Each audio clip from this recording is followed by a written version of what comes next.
Friends, Romans, and countrymen, lend me your ear.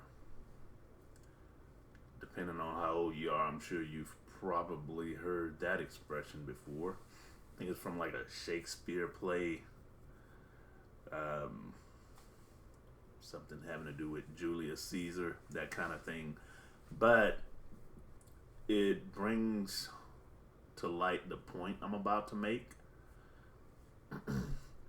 If you pay close attention, people everywhere you go, everywhere, I mean, pretty much almost close to literally when I say everywhere, are trying to get you to lend them your ear.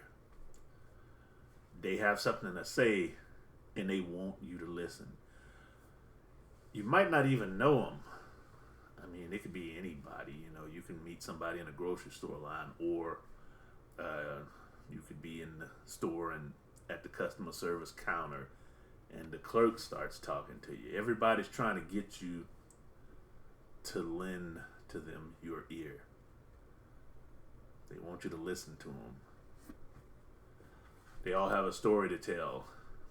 And what's really unusual, well, not so unusual now in this day and age, but was really odd, I guess odd would be a better word,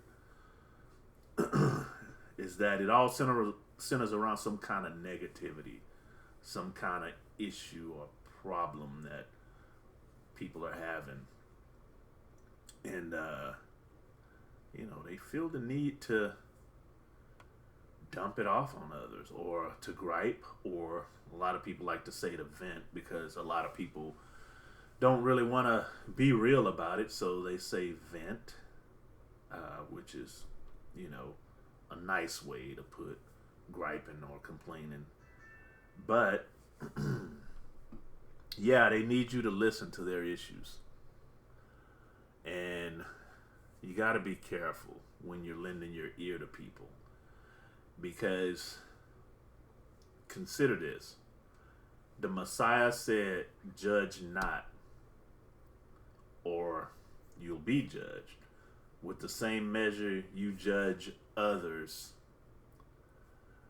with the same measure you will be judged likewise, with the same measure of ingredients.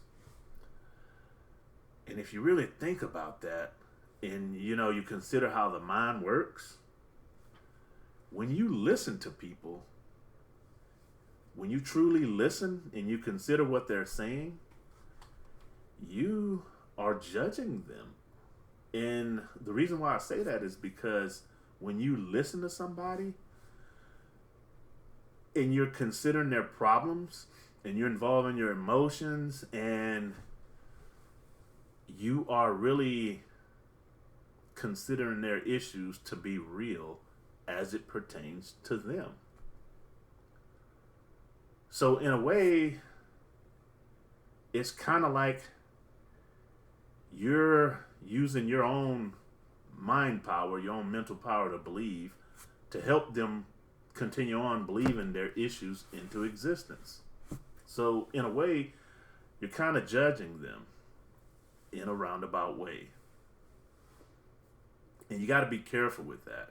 You got to be careful when people want to spew their problems, and then you think about it, and as you're listening, you're feeling that strange feeling. Sometimes it feels like anxiety, and sometimes it feels like frustration, but that's that measure of their problems, the emotional measure, being measured back unto you. And you got to really, really be careful with that. And I know we want to do right and be right by others and listen to what they have to say, because they say listening is a virtue, and it is. Listening is a virtue, and when it comes to listening, it's a good way to establish rapport with people, a good way to make them like you, or whatever, however you want to say it. But yet and still, when it comes to listening, and when it comes to listening to negativity, when there's really no intent of solving the issue, and if you equate that to guarding your own spirit, to keeping your own spirit true and not letting it get corrupted, because I mean, let's face it, we all have our own situations to resolve. But when it comes to guarding your spirit, not listening is probably the better course of action.